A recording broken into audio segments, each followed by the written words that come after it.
நாங்கள் கூட்டணியில் நீடிக்கிறோம் என கூறுபவர்கள் கூறிக்கொண்டே இருக்கட்டும் என்று தேமுதிக தலைவர் விஜயகாந்த் தெரிவித்துள்ளார். சென்னையில் ஞாயிறன்று செய்தியாளர்களிடம் பேசிய விஜயகாந்த், நாங்கள் கூட்டணியில் இருப்பதாக கூறுபவர்கள் கூறிக்கொண்டே இருக்கட்டும்.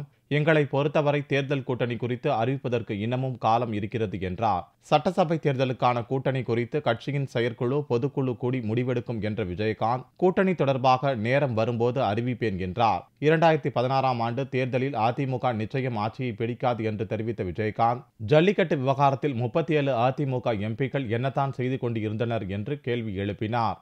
என்னுடைய நிலைப்பாடுன்னா முதலே சொல்லிட்டேன். 3 மீட்டிங் முடிச்சு தான் சொன்னேன். மாநாடு இருக்குது, செயற்குழு பொதுக்குழு இருக்குது, அப்புறம் மீட்டிங் இருக்குது. இதெல்லாம் முடிச்சு தானே சொல்ல முடியும்னு சொல்லிட்டேன்.